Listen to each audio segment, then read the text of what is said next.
Hello नमस्कार, Radhe Radhe, good evening my dear student. उम्मीद करते हैं आप सभी स्वस्थ और मस्त होंगे। मैं हार्दिक यादव आपका आपके यूट्यूब चैनल संस क्लासेस पर ढेर सारा स्वागत है, अभिवादन करते हैं। उम्मीद करते हैं आपकी पढ़ाई शानदार और लाजवाब चल रही होगी। बेटा हम लोग जो चैप्टर आपका चल रहा था पहला, और उसमें जो है कंप्लीट कर लिए थे जो है पोषण के प्रकार, है ना, मतलब पोषण 2 प्रकार का होता है, वो हमने कल के लेक्चर में कंप्लीट किया था। आज का जो टॉपिक आपका है बेटा प्रकाश संश्लेषण, यानी कह सकते हैं कि यूपी बोर्ड की दृष्टिकोण से जब हम लोगों ने सिलेबस का एनालिसिस किया था तो तब भी मैंने आपसे ये बोला था कि बेटा जो जैव प्रक्रम चैप्टर है इसमें का जो टॉपिक है प्रकाश संश्लेषण और प्रकाशिकी क्रिया, ये दोनों टॉपिक इतने इंपॉर्टेंट हैं कि इनको हर हाल में हमको आना ही चाहिए। क्योंकि पिछली जो 2 परीक्षाएं गुजरी हैं उन 2 परीक्षाओं में अगर देखा जाए तो ये जो टॉपिक रहा प्रकाश संश्लेषण का काफ़ी महत्वपूर्ण रहा, क्योंकि यहाँ से जो है यूपी बोर्ड के क्वेश्चंस काफ़ी बने हुए हैं और आगे बनने की संभावना है। और ये टॉपिक जो बेटा एक्स फैक्टर के रूप में इंपॉर्टेंट है हमारे लिए, कि इसको हमको बेहतरीन ढंग से समझना चाहिए और हमको आना ही चाहिए। कि जैसे हमारे लिए पाचन तंत्र आवश्यक है, वैसे बेटा हमारे लिए क्या प्रकाश संश्लेषण आवश्यक है। क्योंकि ये 2-3 साल में बेटा ट्रेंडिंग में आया है टॉपिक,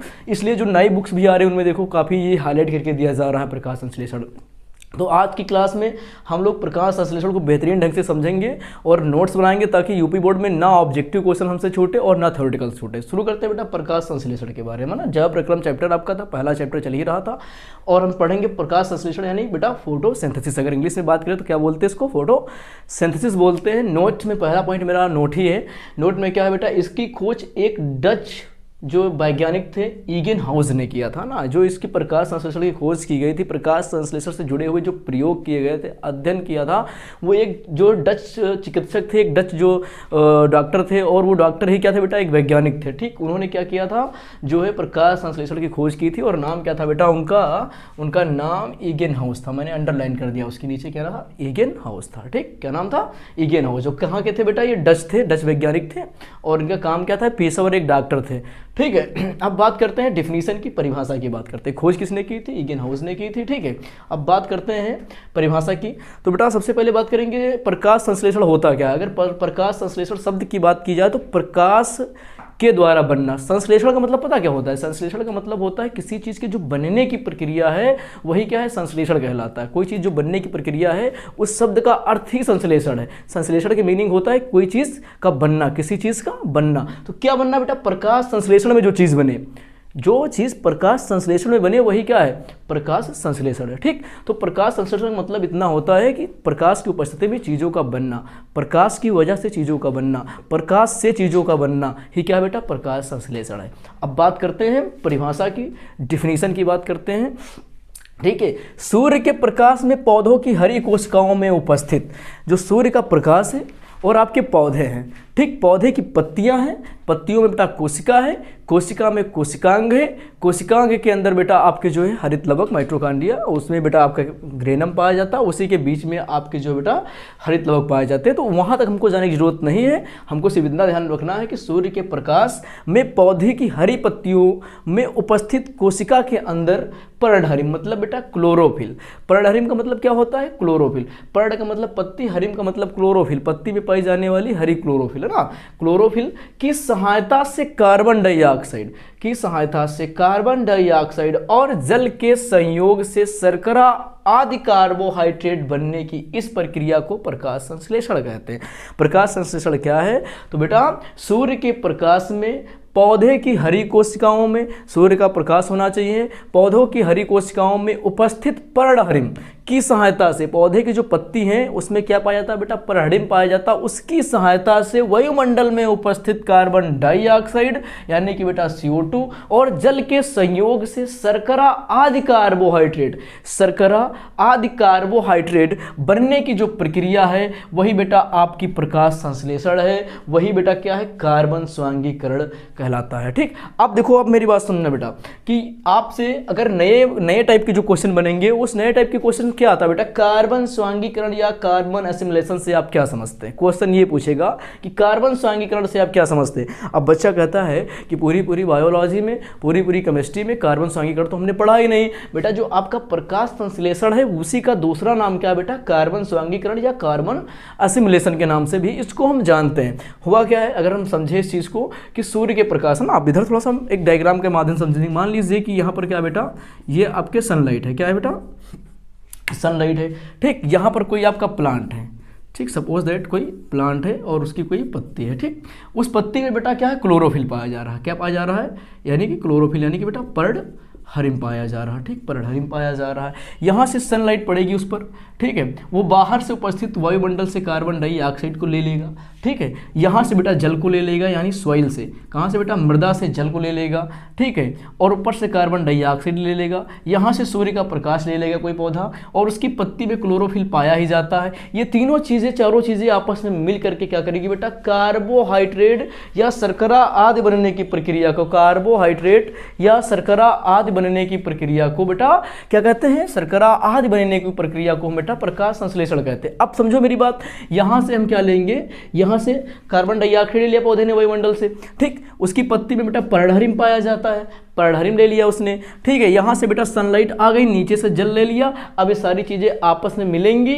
और क्या बनाएंगी बेटा, ग्लूकोज का निर्माण करेंगी। ग्लूकोज क्या है, एक प्रकार के शर्करा है ना। अभी कार्बोहाइड्रेट जब हमने पढ़ाया तो बताया था, कार्बोहाइड्रेट मुख्यतः कितने प्रकार का होता है, तो 2 प्रकार का होता है, एक होता है सरल होता है, एक जटिल होता है। सरल कार्बोहाइड्रेट वो होते हैं जिनके अंत में ओज आता है, जैसे ग्लूकोज, फ्रैक्टोज, लैक्टोज, ईटीसी आता है ना बेटा, ईटीसी आता है ना। ये सारी चीज़ें हमने वहाँ पर पढ़ी थी ना, पढ़ी थी। अब बताओ मुझे एक चीज़ की, जो कार्बोहाइड्रेट या शर्करा आदि का बनना, तो कार्बोहाइड्रेट शर्करा ही तो है, उसमें क्या बनेगा बेटा, ग्लूकोज बनेगा। क्या बनेगा, ग्लूकोज बनेगा, ठीक।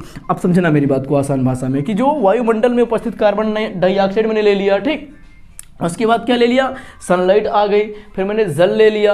ये सारी चीज़ें जो है, चारों चीज़ें आपस में क्या करेंगी बेटा, कंबाइंड करेंगी। कंबाइंड करने के बाद जो होगा, क्या होगा कि जो है एक ग्लूकोज बनेगा ना। ग्लूकोज एक प्रकार की क्या है, कार्बोहाइड्रेट है। कार्बोहाइड्रेट की अगर परिभाषा की बात की जाएगी, कार्बन, हाइड्रोजन और ऑक्सीजन के परस्पर मिलने से बना हुआ यौगिक कार्बोहाइड्रेट कहलाता है। तो ग्लूकोज बेटा आपका क्या है, कार्बन है इसमें, हाइड्रोजन है इसमें, ऑक्सीजन है। तो एक प्रकार की क्या है, शर्करा है कि नहीं है। कार्बोहाइड्रेट शर्करा होती कि नहीं होती, तो ये शर्करा है ना। और शर्करा में क्या है बेटा, ये ग्लूकोज है। शर्करा में क्या है, ग्लूकोज है। तो हम ऐसी परिभाषा में सीधे लिखते हैं, क्या लिखा है कि सूर्य के प्रकाश में पौधे की हरी कोशिकाओं में उपस्थित पर्णहरिम की सहायता से, कोई पौधा होगा उसकी पत्ती में उपस्थित पर्णहरिम की सहायता से कार्बन डाइऑक्साइड और जल के संयोग से शर्करा आदि कार्बोहाइड्रेट, ये शर्करा है बेटा, या कार्बोहाइड्रेट क्या होती, शर्करा ही तो होते हैं। शर्करा आदि बनने की इस प्रक्रिया को, शर्करा आदि बनने की इस प्रक्रिया को बेटा हम प्रकाश संश्लेषण या कार्बन स्वांगीकरण या कार्बन असिमिलेशन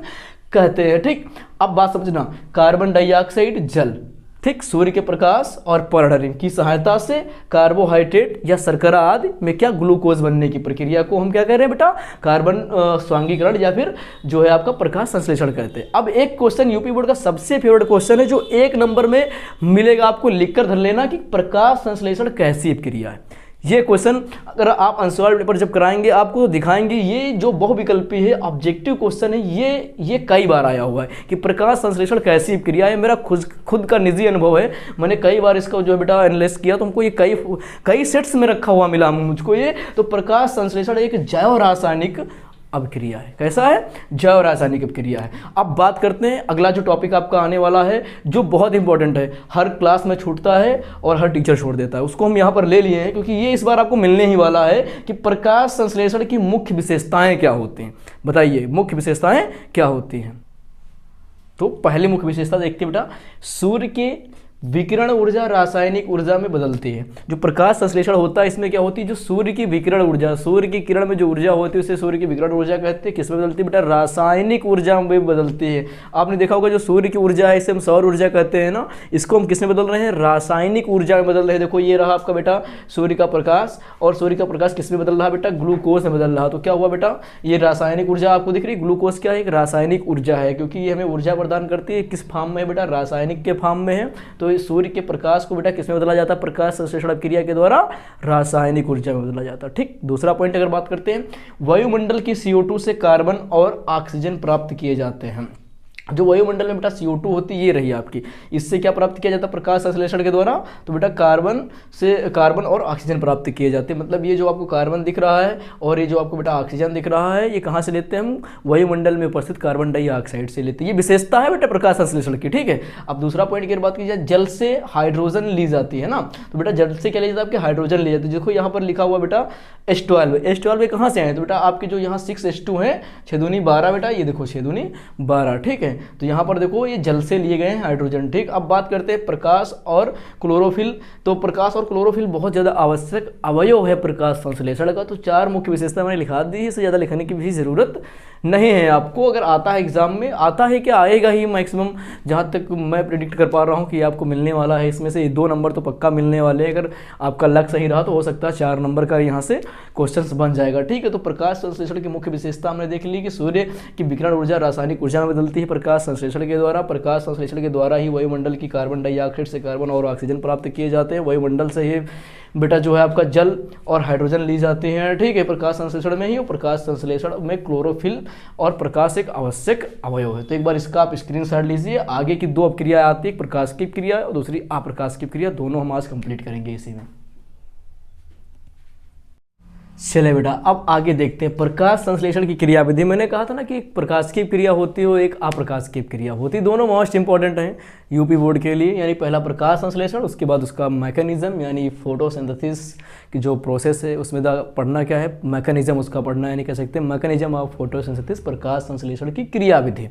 ठीक है, तो प्रकाश संश्लेषण की जो क्रिया होती है वो 2 चरणों में होती है, सबको पता है, मैंने ऑलरेडी बता भी दिया था एक बार कि प्रकाश संश्लेषण की क्रिया 2 चरणों में होती है। पहला बेटा होता है प्रकाश अपक्रिया या हिल अपक्रिया। ठीक, प्रकाश अपक्रिया का मतलब होता है, सीधे नाम पर जाएंगे, प्रकाश अपक्रिया वह अपक्रिया जिसमें प्रकाश हो, है ना, कह सकते हैं प्रकाश संश्लेषण की वह क्रिया, ठीक है, जिसको पूर्ण होने के लिए प्रकाश की आवश्यकता होती है, उसे प्रकाश अपक्रिया कहते हैं। या कह सकते हैं प्रकाश संश्लेषण की वह क्रिया जो सूर्य के प्रकाश की उपस्थिति में पूरी होती है, उसे प्रकाश की अपक्रिया या प्रकाश अपक्रिया के नाम से जानते हैं। ठीक, उसे हिल अपक्रिया क्यों कहते हैं? ठीक, क्योंकि प्रकाश अपक्रिया का जो सबसे पहले अध्ययन किया था, जिन्होंने सबसे पहले खोज की थी, वो कौन साइंटिस्ट थे? साइंटिस्ट हिल थे। इसलिए उन्हीं के नाम पर बेटा इसका नाम रख दिया गया। नाम क्या रखा गया? हिल अपक्रिया। ठीक है, इसे हिल रिएक्शन के नाम से भी जाना जाता है। ठीक, इस अपक्रिया को प्रकाश की उपस्थिति में अनिवार्य होता है ना। अगर बात की जो प्रकाश की क्रिया है, ये कंप्लीट किसके रूप में होती है? तो प्रकाश की उपस्थिति इसमें बहुत ही ज़्यादा अनिवार्य। अगर प्रकाश की उपस्थिति नहीं होगी तो ये क्रिया कंप्लीट नहीं होगी, इसलिए इसे प्रकाश की क्रिया कहते हैं ना। प्रकाश की क्रिया वह क्रिया होती है जो प्रकाश की उपस्थिति में पूरी तरह से कंप्लीट होती है। इसकी खोज वैज्ञानिक हिल ने की थी, इसलिए इसे हिल रिएक्शन के नाम से भी जानते हैं। अब बात करते हैं बेटा, दूसरा पॉइंट आपका क्या है? यह क्रिया, देखो ये जो पॉइंट मैंने नोट में दिया बेटा, ये पॉइंट आपके लिए कह सकते हैं मोस्ट इंपॉर्टेंट पॉइंट है। ठीक, ये वाला पॉइंट कि जो 1 नंबर का बहुविकल्पी बनता है वो होता है प्रकाश की क्रिया कहाँ पर होती है। ठीक है, तो आपको बताना है कि यह क्रिया हरित लवक के ग्रेना में उपस्थित क्लोरोफिल की सहायता से होती है। तो प्रकाश की क्रिया कहाँ पर होती है अगर बताया जाए तो प्रकाश की क्रिया कहाँ पर होती है बेटा? ग्रेनम में होती है, हरित लवक के ग्रेना में होती है। ठीक, ये आपको ध्यान रखने वाली बात है, इसको आप बिल्कुल ध्यान में रखना कि प्रकाश की क्रिया कहाँ पर होती है? हरित लवक के ग्रेनम में होती है। ठीक, अब बात करते हैं बेटा अप्रकाश की क्रिया की। ठीक है, अप्रकाश की क्रिया को डार्क रिएक्शन के नाम से भी जाना था। डार्क रिएक्शन का मतलब क्या होता है? डार्क का मतलब अंधेरा, आ का मतलब नहीं है, प्रकाश का मतलब प्रकाश। जहां पर प्रकाश नहीं वहां पर तो अंधेरा ही होगा ना, इसलिए इसे क्या कहते हैं बेटा? डार्क रिएक्शन कहते हैं। आ का मतलब नहीं है, प्रकाश मतलब प्रकाश। प्रकाश की वह क्रिया या कह सकते हैं प्रकाश संश्लेषण की वह क्रिया जिसमें प्रकाश की उपस्थिति अनिवार्य नहीं है, या कह सकते हैं प्रकाश संश्लेषण की वह क्रिया जिसमें प्रकाश की जरूरत नहीं है, या कह सकते हैं प्रकाश संश्लेषण की वह क्रिया जो बिना प्रकाश की पूरी होती है, उसे बेटा हम प्रकाश की अप्रकाश की क्रिया कहते हैं। क्या कहते हैं बेटा? अप्रकाश की क्रिया, डार्क रिएक्शन के नाम से जानते हैं। इसकी खोज बेटा किसने किया था? तो इसका दूसरा नाम है ब्लैकमैन रिएक्शन। से आप क्या समझते हैं यूपी बोर्ड वालों? यहाँ पर 2-3 क्वेश्चन ऐसे बनेंगे जो आप नहीं समझ पाओगे। ऐसे पूछ लिया कि हिल क्रिया से आप क्या समझते हैं, तो हिल का मतलब ही क्या है बेटा? आपका प्रकाश की क्रिया, क्योंकि प्रकाश की क्रिया की खोज वैज्ञानिक हिल ने की थी तो उन्हीं के नाम पर रख दिया गया। दूसरा आपका डार्क रिएक्शन, एक ये जो आपकी अप्रकाश की क्रिया है इसे डार्क रिएक्शन के नाम से पूछते हैं कि बेटा डार्क रिएक्शन से आप क्या समझते हैं। तो डार्क का मतलब क्या होता है बेटा? अंधेरा, और रिएक्शन का मतलब अपक्रिया। जो अपक्रिया अंधेरे में हो बेटा वही क्या है? आपकी डार्क रिएक्शन है। यानी कह सकते हैं अंधेरा है तो वहां पर प्रकाश नहीं होगा, तो इसलिए कहते हैं अप्रकाश की अपक्रिया। ठीक है, अप्रकाश की अपक्रिया वह क्रिया प्रकाश संश्लेषण की जिसमें प्रकाश की आवश्यकता नहीं होती है, प्रकाश के बिना पूरी होती है, उसे अप्रकाश की अपक्रिया या फिर डार्क रिएक्शन के नाम से जानते हैं। इसका तीसरा नाम अगर बात की जाए तो इसका तीसरा नाम बेटा ब्लैकमैन रिएक्शन है, क्योंकि इसकी खोज वैज्ञानिक ब्लैकमैन ने की थी तो उनके नाम पर भी रख दिया गया। क्या? ब्लैकमैन रिएक्शन से आप क्या समझते हो? तो आपको पता है कि ब्लैकमैन रिएक्शन से पूछे या डार्क अपक्रिया के नाम से पूछे या अप्रकाश की अपक्रिया के नाम से पूछे, तीनों मैंने आपको बता दिया। इसका चौथा नाम भी सुनना बेटा, इसका चौथा नाम है कैल्विन चक्र। कैल्विन चक्र क्रिया से आप क्या समझते हैं? तो कैल्विन चक्र का मतलब है कि जो अप्रकाशिकीय क्रिया है बेटा, इसमें उपस्थित एक विशेष पदार्थ जिसका नाम है रिबुलोज बाईफॉस्फेट की उपस्थिति में एक चक्र के रूप में कंप्लीट होती है, जिसकी खोज वैज्ञानिक कैल्विन ने की थी, तो उन्होंने इसका नाम दिया कैल्विन चक्र। ठीक है, तो अप्रकाशिकीय क्रिया को कैल्विन चक्र के नाम से भी जानते हैं। एक बार पढ़ते हैं इसको कि अप्रकाशिकीय क्रिया के लिए प्रकाश की आवश्यकता नहीं होती। ठीक है, इसकी खोज वैज्ञानिक ब्लैकमैन ने किया था। ठीक, इसलिए इसे ब्लैकमैन अपक्रिया के नाम से भी जानते हैं। ये अपक्रिया हरित लवक के स्ट्रोमा में होती है। अब आपसे पूछा जाएगा कि जो है अप्रकाशिकीय अपक्रिया कहां पर होती है, तो आप कहोगे बेटा हरित लवक के कहां? स्ट्रोमा में होती है। अगर पूछे प्रकाशिकीय क्रिया कहां होती है, तो हरित लवक के ग्रेना में होती है। ठीक है, और इसी जो है इसकी जो समस्त अपक्रियाएं हैं, अप्रकाशिकीय क्रिया की समस्त अपक्रियाएं हैं जो बेटा एक विशेष पदार्थ की उपस्थिति जिसका नाम है रिबुलोज बाईफॉस्फेट की उपस्थिति में एक चक्र के रूप में होती है, जिसकी खोज सर कैल्विन ने किया था, और यही बेटा कैल्विन सर ने इसका नाम दे दिया कैल्विन चक्र। तो मैंने आपको बेटा प्रकाश संश्लेषण की दोनों क्रिया समझा दी हैं, और दोनों मोस्ट इंपॉर्टेंट हैं। जितने भी इंपॉर्टेंट फैक्ट थे सारे के सारे मैंने बेटा इसमें पुट कर दिए हैं, सारी चीज़ें आपको बता दी। तो जो आज का टॉपिक था, जो आज की क्लास है, ये सभी दोस्तों को शेयर कीजिए अपने अच्छे से, और खुद अच्छे से पढ़िए और इसका नोट्स बनाइए। जितना हो सके बेटा उतना इसको शेयर कीजिए, क्योंकि ये यूपी बोर्ड के दृष्टिकोण से मोस्ट इंपॉर्टेंट क्लास थी, जो मैंने आपके लिए स्पेशल तरीके से बनाई। कोई भी चीज़ छूटी नहीं इसमें। बाकी पढ़ते रहिएगा, नोट्स बनाते रहिएगा। बाकी आप सभी लोगों का धन्यवाद। जय हिंद, जय भारत।